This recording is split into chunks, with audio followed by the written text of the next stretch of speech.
The problem of evil will not go away. It just changes its face. And this is the claim that I want to argue for. Under the condition of ancient religiosity, it looked different than in the time of the dominance of Christianity. Theists and deists have incompatible views about it, and in an age of atheism and materialism, it changes again. But it neither disappears nor does it succumb to optimism's attempt to belittle it, no matter whether such a belittlement takes on the shape of a theological rationalization or of a historical philosophical functionalization. At the threshold between an age of intense religious conflicts and an era of increasingly radical critique of religion, the problem of evil took on the shape of theodicy, a formal accusation of God because of the evils in this world, followed by a philosophical and theological defense. So that's the familiar shape we know from Leibniz. But arguably, Schelling was the philosopher who presented the most sophisticated version of such a dialogue, of accusers and defenders, no matter whether one considers this attempt successful or not. In 1835, however, the German poet and revolutionist Georg Büchner wrote the play Danton's Death, so a play set in the context of the French Revolution. One of the characters in this play is the American politician Thomas Paine. And in this play, this character, not the real Tom Paine, of course, utters the words, "I suffer. This is the rock of atheism." End of quote. So this has become proverbial, certainly in German. And clearly this remark goes against the very idea of theodicy. It carries the image of the ship of theism that is smashed into pieces when hitting the rock of human suffering. Büchner seems to suggest that the problem of evil presupposes theism, and that it dissolves once theism is replaced by an atheistic frame of mind. If this is really what Büchner thinks, he must have been naive. For if it is true that the culprit, even if it is true that the culprit of the trial against God vanishes within an atheistic framework, since there is no space left for a world creator, the object of complaint remains an obtrusive reality. I will go through the various ways in which the problem of evil changes its shape beyond the classical problem of theodicy in theistic and atheistic contexts, with an eye on how the notion of creation brings in further complications. But let me start with a very brief phenomenology of the evils of this world. Leibniz suggested a highly plausible division of the evils of this world into metaphysical evils, mala metaphysica, physical evils, mala physica, and moral evils, mala moralia. This division does not rest on theistic assumptions, even though some critics claim the opposite. Going through some examples of such evils will suffice to see that these critics are wrong. According to Leibniz, metaphysical evils consist in privations as such, or in the fact that not everything is equally perfect. But what is imperfection in the first place? Obviously, it does not suffice to simply enumerate all the things we do not like, or the opposite of which we would prefer. For example, this is taken from the German context, obviously. The German team lost the semi-final against Spain in the UEFA Women's Euro in 2025, and many Germans would have preferred the opposite outcome. But this is not a case of metaphysical evil, but simply one of the two possible results. Moreover, most Spaniards considered the victory of their team a good thing. And no metaphysical evil can be good and bad at the same time. It follows that merely perspectival evils are not genuine cases of evil at all. But how about the finitude and limitedness of people and things?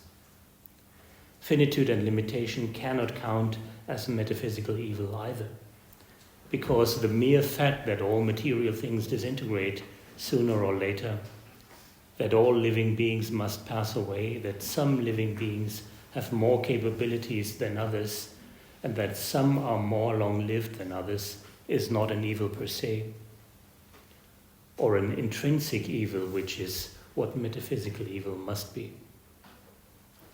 If all living beings were immortal and also capable of reproduction, the food resources of this planet would be exhausted very soon. We do not know what it is like to be a bat, and bats do not know what it is like to be human. But this mutual ignorance is a good thing, since neither humans nor bats would be able to integrate the required capacities into their respective ways of living. Nor should we humans envy Galapagos tortoises and blue whales because they can grow significantly older than human beings. We humans desire longevity, but the characteristic human lifespan is part of our form of life too. Therefore, we should focus on intrinsic evils.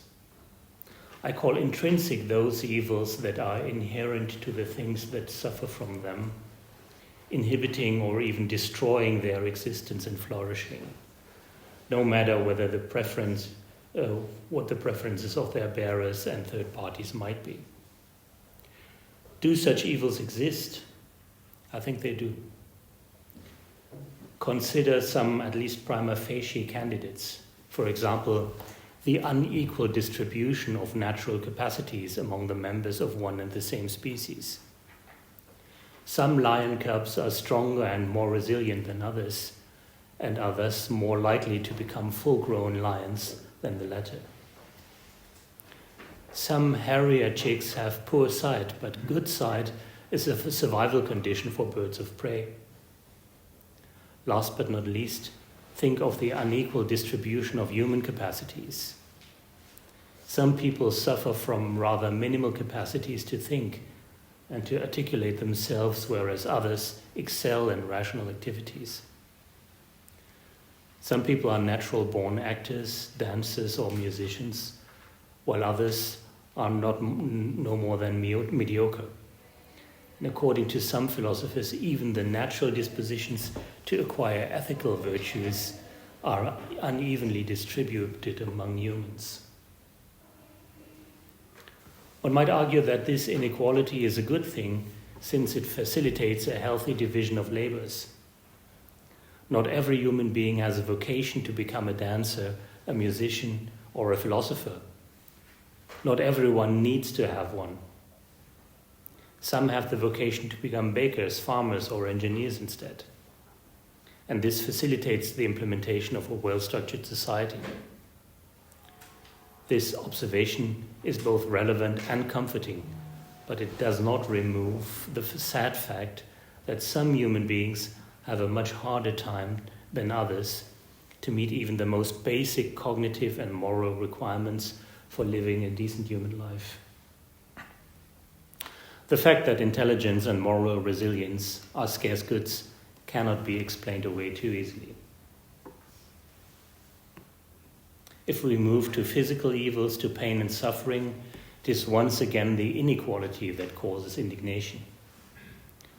What appalls us is not pain as such, but the kind of pain we call undeserved, a term that can easily be misunderstood, but that we need nonetheless.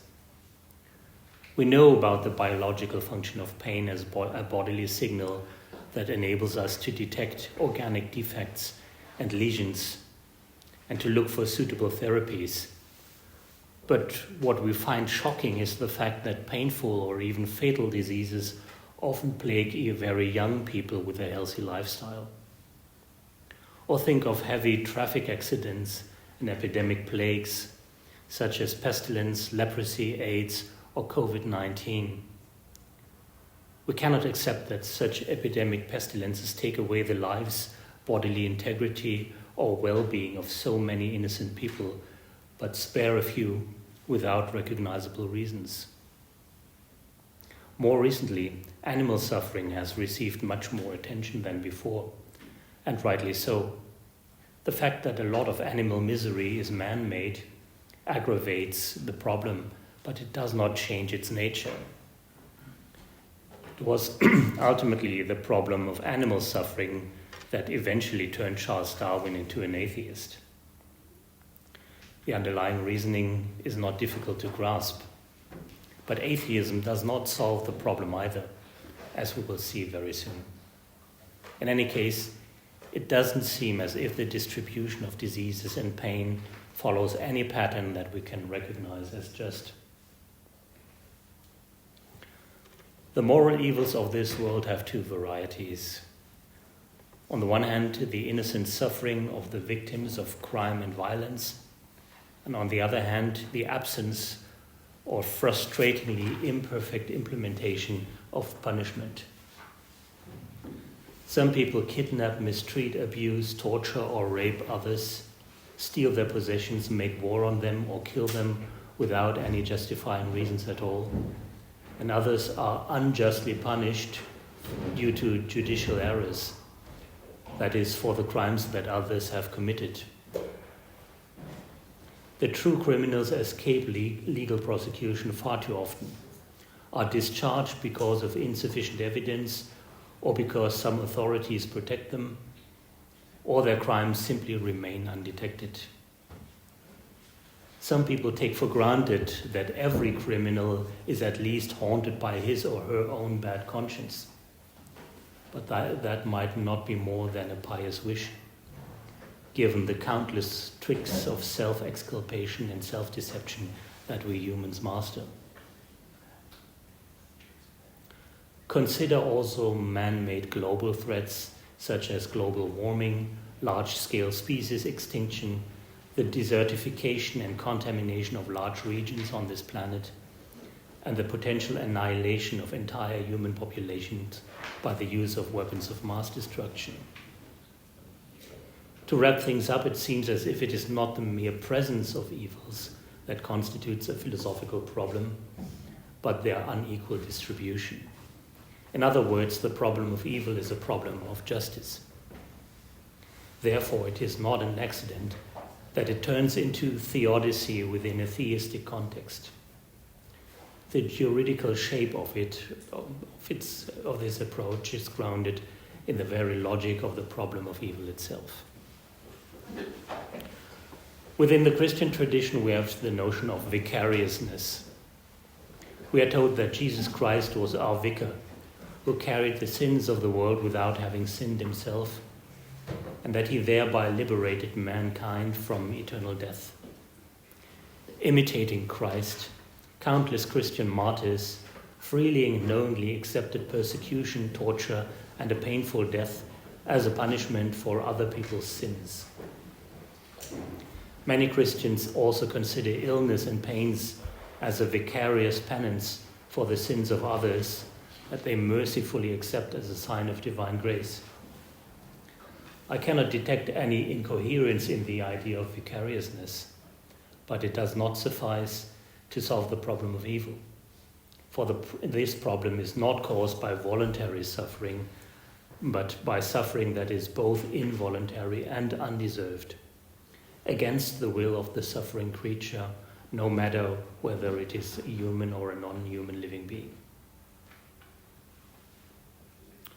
Okay, that brings me to the next section, evil in a godless world, atheism. On closer inspection, it is easy to see that the problem of evil does not disappear within an atheistic framework at all, and that it even becomes more pressing. Metaphysically speaking, atheism seems to recommend itself as the zero hypothesis of metaphysical speculation, that is, the least demanding metaphysical assumption. It builds on a materialistic monism that assumes that nothing exists unless it is empirically observable and partakes in the constant exchange of matter and energy that is governed by the laws of physics.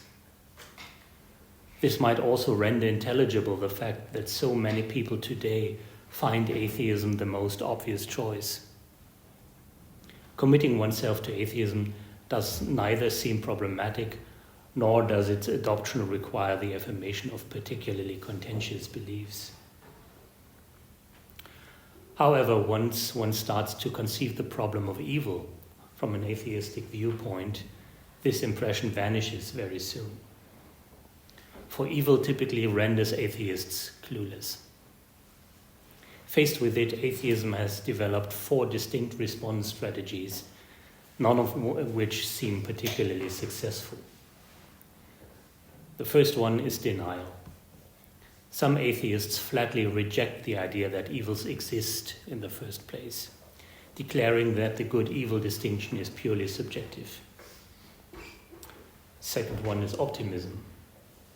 Others acknowledge the existence of genuine evils, but believe in the human potential to overcome it, for example, via sustained collective efforts or with the help of sophisticated technology.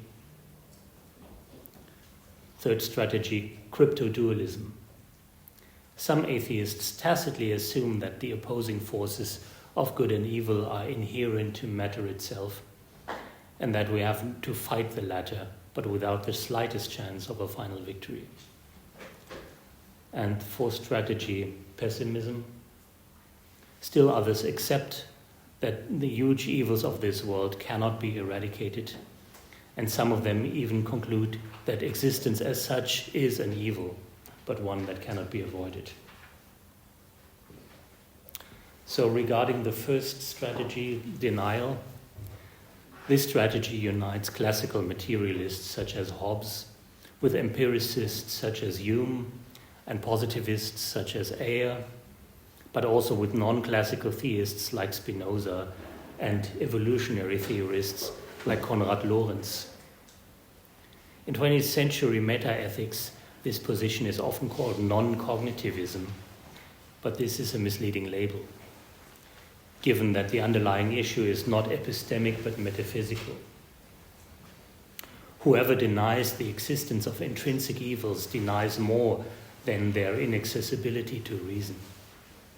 He denies their mind-independent existence. For him, good and evil exist only in the eyes of the beholder, similar to beauty and deformity. The latent incoherence of this position could not fail to be detected by astute critics who complained about the tendency to level the difference between evils on the one hand and their subjective evaluation on the other hand. Not every injustice gets discovered, and at least some things that human beings tend to find unjust are not unjust at all. But whoever reduces evil to subjective sentiment cannot distinguish between the one and the other. What emerges from this view is the threat of either a cynical denial of evil and suffering, or else its inflation by a sentimental subjectivism that denies any objective gradation of evils. So that brings us to the second strategy, optimism. Unlike the deniers of evil, optimistic materialists are willing to recognize that evil and pain are inherent features of reality, but they believe in cultural and moral progress as a process that continually reduces the number and intensity of those evils. Johann Gottlieb Fichte, the founder of German idealism, thought that way. He was not a materialist, but his students accused him of atheism, and presumably they were right. Fichte held that we humans are morally obliged to restructure the natural world from scratch in such a way that no non-human nature would eventually be under the total control of humankind. In this way, the risk of floods, earthquakes, droughts, and epidemic diseases should be reduced to zero. Analogously, Fichte continued Kant's stream of perpetual peace, facilitated by a new moral world order of justice and love. With this view, Fichte represents the modern tradition of a philosophy of history which functionalizes and thereby neutralizes evil, which is reinterpreted as the causal power that provokes the meritorious continuous efforts to eventually overcome it. Militant materialists from Karl Marx to Ernst Bloch stand in this tradition, but also pragmatists from John Dewey to Philip Kitcher, and contemporary proponents of evolutionary anthropology, such as Steven Pinker and Michael Tomasello. In spite of notoriously insufficient supporting empirical evidence, this activist model of history continues to find many adherents. What unites them is a purely immanent humanistic vision of a perfect future world. However, the theoretical foundations of optimistic humanism are far from evident. For if optimists were to commit themselves to value anti-realism, similar to the first view, the optimistic assumption would seem unjustified.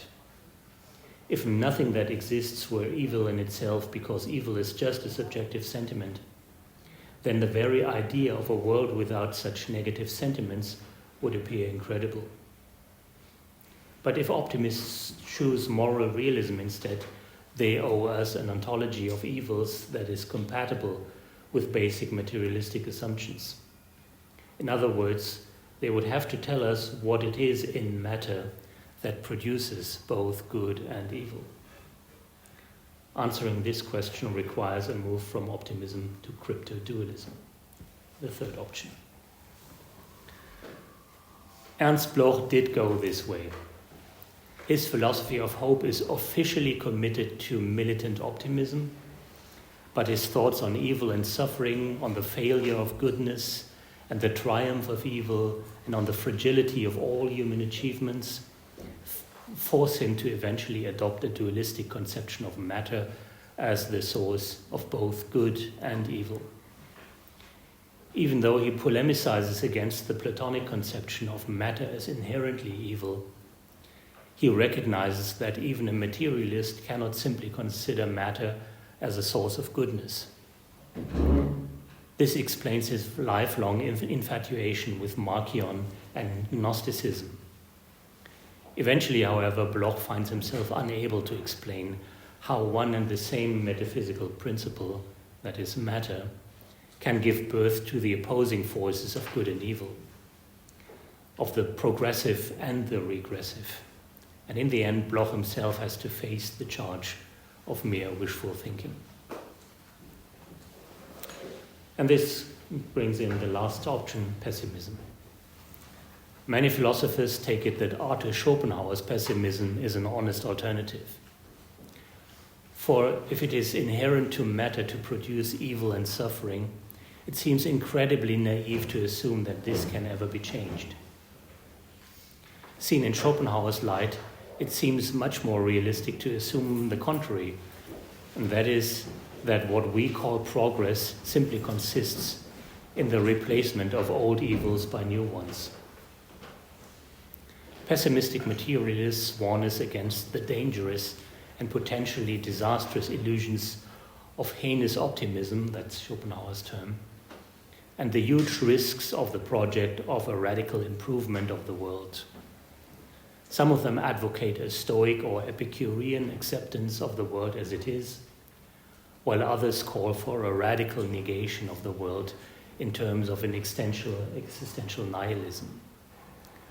Some varieties of posthumanism stand in this latter tradition, albeit in ways that do not seem entirely coherent. We may conclude that materialism is theoretically and practically powerless against evil, and that pessimism dares to admit this. Okay, this let's move to another perspective, which is polytheism, evil in the world of many gods. Polytheism has become a stranger to modern culture. We find it very difficult to comprehend it, in spite of some prominent attempts to reinvigorate it. Contemporary advocates of polytheism, such as Jan Assmann, praise this orientation as a source of healthy self-relativizing and religious tolerance. They see the very idea that there are several numerically different rivaling godheads that represent rivaling conceptions of good and evil as a healthy antidote to moral absolutism. That this is not much more than a piece of historical fiction is a lesson that we can learn from Schelling's late masterpiece, The Philosophy of Mythology. In these lectures, Schelling provides us with powerful reasons to believe that the basic form of polytheistic religion is not simultaneous polytheism, but successive polytheism. That is, the replacement of one god who rules during a certain period by another god who rules during a later period. The basic hypothesis is that original religiosity consisted in what Schelling calls relative monotheism. That is, the original belief in one god that comes to an end once a second god emerges. Schelling finds empirical traces of such a relative monotheism and an emergent successive polytheism in the Book of Genesis and in Islam, but also in the religiosity of many ancient and modern nomadic cultures. Such a changing of gods is experienced on the one hand as a liberation, since a new faith often goes hand in hand with the humanization of religious practice, for example by the replacement of human sacrifices and other cruelties by rituals of joy and gratitude. On the other hand, the dethroned gods do not simply vanish, but leave their traces in collective memory like exiled dictators, threatening to return and take revenge one day. And this causes a lot of anxiety and superstition. For Schelling, the so-called religious tolerance of polytheism simply consists in the acceptance of the fact that other people worship other gods, that we do not recognize as gods any longer, or that we do not yet believe in because we try to stay faithful to our own God. Hence, the underlying historical structure of polytheism is theogony, the story of the emergence and succession of the gods and the normative orders that they impose on us humans. Simultaneous polytheism is a historical latecomer, no matter whether it is ancient Greek and Roman or modern Indian polytheism. And the simultaneity of several coexisting gods is a historically contingent feature that does not belong to the essence of polytheistic religion. How does polytheism conceive evil? That's, of course, the question that we want to answer. Schelling traces the history of polytheism, which he calls the mythological process, back to original sin and to the loss of paradise.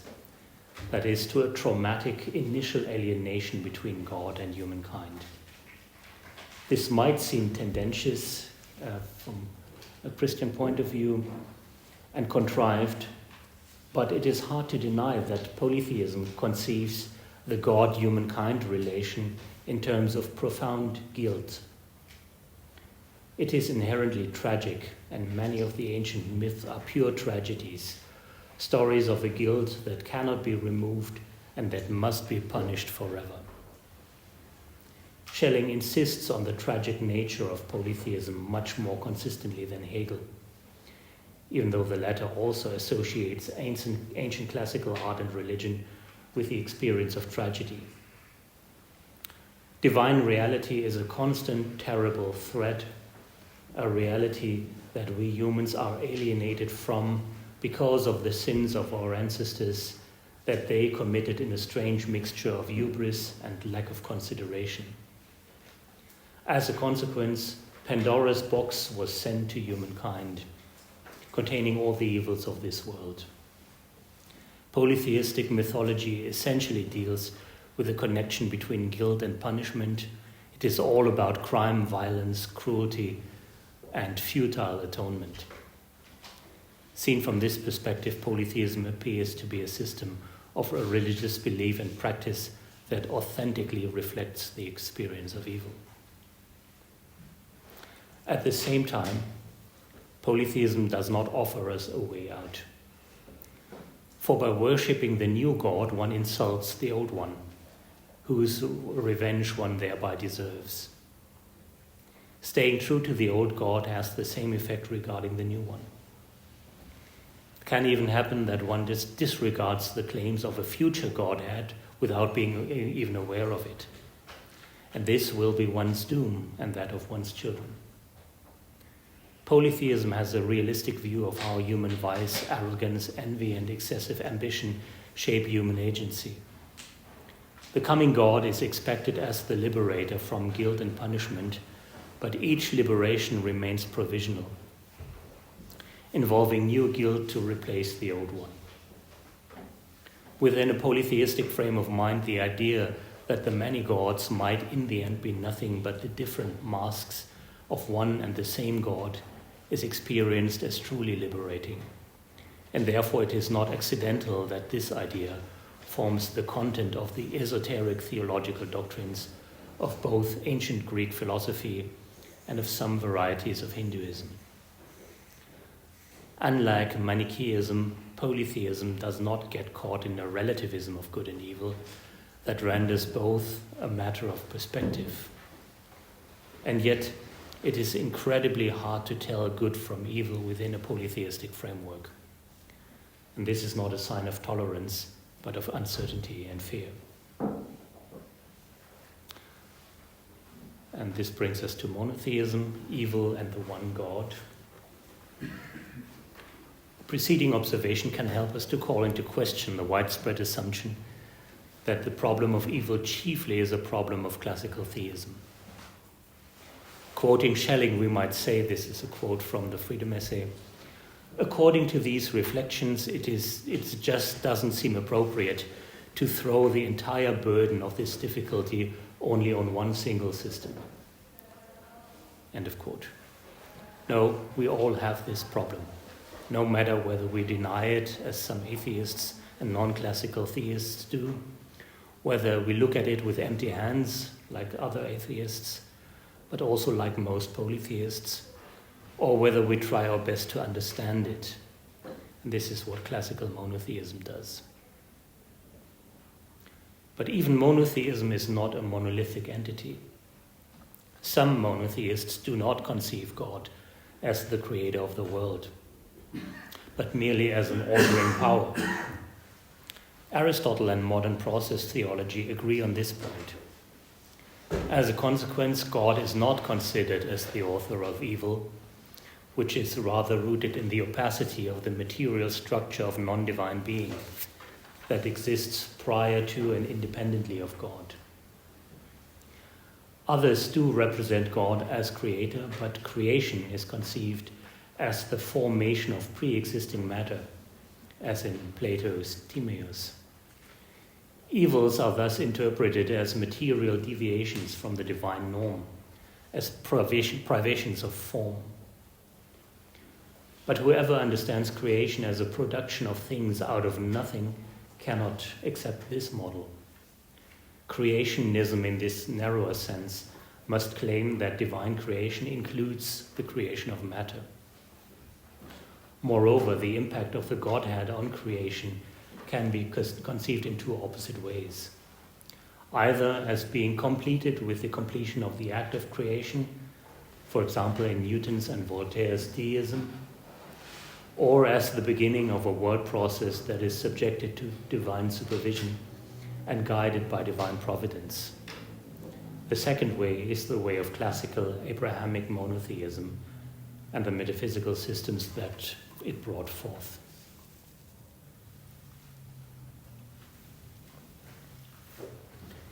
It is both for deism and Abrahamic monotheism that the problem of evil takes on the form of a theodicy. And therefore I will focus on them as the most interesting, the most challenging cases. In both versions, God may legitimately be asked why he created the world in such a way that it contains so many evils.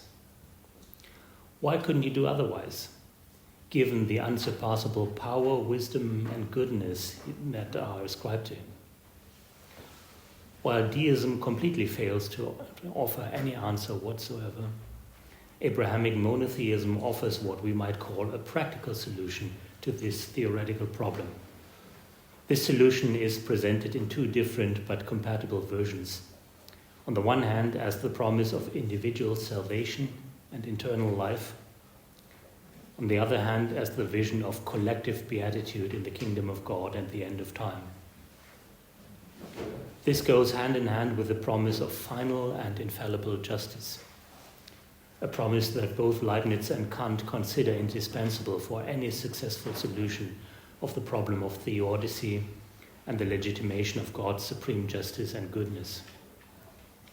In my view, it is this vision that enables Abrahamic monotheism to genuinely face the reality of evil, instead of merely pushing it aside as many deists tend to do. Voltaire's response to Leibniz is profoundly insincere in my view, a piece of mere rhetoric designed to cause laughter and applause rather than genuine thinking. This does not suggest that the solution of the problem of evil is an easy thing for Abrahamic monotheism in general and for Christianity in particular. For example, Christian apologetics would nowadays shy away from the claim that suffering and pain can be conceived either as pedagogical tools for the education of humankind or as punishment of previous sins, as Leibniz once suggested. Many theologians withdraw into some version of apophaticism instead, suggesting that the reality of evil should be considered as belonging to the inscrutable reality of the divine will that remains forever inaccessible to us humans. This strategy, however, runs the risk of rendering totally inconceivable any human relationship with such a transcendent and inscrutable God, who looks much more like a terrible, unpredictable tyrant than like an omnibenevolent lover of his own creation. It seems equally misguided to follow the opposite strategy of Christian activism, with its attempt to entirely stop the theoretical debate about evil and to instead start a practical conversation about the prospect of overcoming and eradicating evil. Without a theoretical foundation, such an appeal to Christian goodwill would not be much more than a Christian version of humanistic optimism, with its vision of turning this world into an earthly paradise for us humans. The problem of evil is much more complex than most critics of classical theism are aware of. This holds especially for the notion of avoidable evils, which plays such a crucial role in many atheistic responses to the problem of theodicy. This becomes apparent if we try to apply this notion to both physical and moral evils. Without prior, thoroughgoing, empirically informed metaphysical reflection, it is simply impossible to determine which of the physical evils that we know could have been avoided by a wise and omnipotent divine creator. For example, by altering the order of nature in certain ways. Mere appeals to conceivability or to alternative possible worlds do not suffice. As Franz Brentano already has observed 100 years ago, God's critics are too self-confident. Regarding moral evils, philosophers from Augustine via Leibniz to Swinburne have offered a free will defense argument, according to which God allows for moral evil to secure a higher good, and that is human free will, which must include both the free choice between good and evil and the free judgment about what is good and what is evil. But couldn't God have created us in such a way that we always freely and happily choose the good, and that we are always prudent enough to tell good from evil? This is John Mackey's question. The answer depends on how we conceive the freedom to be evil. Following Aristotle and Kant, Schelling criticizes the Platonic claim that evil choices are ultimately caused by mere ignorance and a deficient rationality, a claim that is often also attributed to Leibniz, but wrongly so, I think. Whereas Aristotle suggests that Platonic intellectualism fails to account for akrasia, or weak-willed decision-taking, Kant and Schelling are more interested in the formation of genuinely evil intentions and in the role that the human will plays in it. Deficiencies of rationality might play a role in this process too, but such deficiencies reduce the guilt instead of increasing it. An agent that intends the moral good but accidentally mixes up good and evil in the determination of means and ends does not sin as gravely as someone who consciously chooses evil, although, or perhaps even because, it is evil.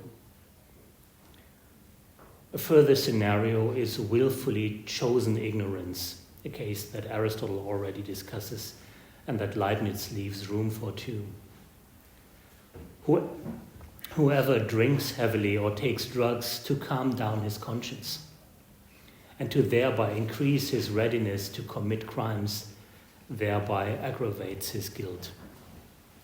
And whoever intoxicates others with drugs to instigate their hatred and cruelty is guilty of the atrocities that are caused by taking this measure. But whence does evil will emerge? Having highlighted this question as the most pressing issue of the metaphysics of free will is Schelling's merit. Although he can build on Augustine, Anselm of Canterbury, Thomas Aquinas, and Martin Luther, and most notably on Kant's notion of radical evil. Schelling's basic idea is that human free will is an image of divine freedom, but not more than an image. Whereas divine freedom is original and hence infinite, human freedom is created and hence finite. This entails that God is perfectly free to autonomously establish a moral world order, whereas we humans find ourselves within an already existing moral order, an order of being and goodness to which we can nevertheless freely relate. Unlike God, we are thereby capable of evil. For example, of a partial or even total negation of the existing of the moral world order. This freedom is a mark of our finitude. God's incapability to be evil is not an imperfection, but a supreme perfection, as Leibniz argues against Baal. The temptation to ignore human finitude and to be like God in redefining good and evil is the temptation that Adam could not resist.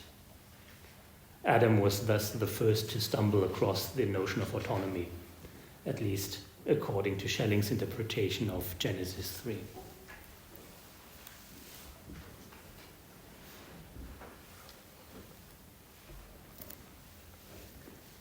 It is one of the most difficult philosophical and psychological problems to understand why evil is a temptation for us humans, who are capable of recognizing the good in its supreme authority.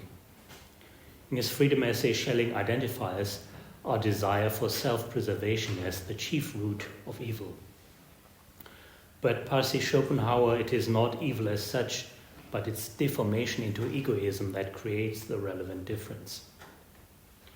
However, this is not a special problem of classical monotheism at all, but a very general problem of action theory and the metaphysics of the will.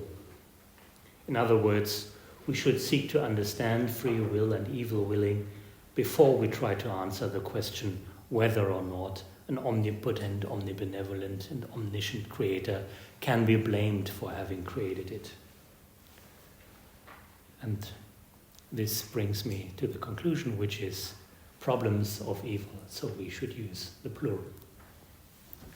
Two conclusions emerge. First of all, the problem of evil is much more general and multifaceted than the problem of theodicy. It is a burden not just for classical theism, but for each and every metaphysical system alike. Second, the atheistic call for a simple and unified solution of the problem of theodicy is misguided. The failure of Abrahamic monotheism to offer such a simple solution does not speak against it. Following Leibniz, we should rather insist on a detailed analysis of metaphysical, physical, and moral evils piece by piece, to understand how they are situated within the overall order of things. Limits of knowledge play a huge role too. That we are currently unable to make sense of certain evils within the order of nature does not mean that such evils are inherently absurd and unintelligible. Many things might become clear in hindsight or at a later point in time. This also holds for moral evil and retributive justice. It would be unwise to demand that final justice must be imminent. For Leibniz and Kant, the notion of a last judgment plays a crucial role in the attempt to reconcile human crimes with divine justice in a coherent manner. In sum, there is not one problem of evil, but many distinct aspects of the problem of theodicy. Thanks for your attention.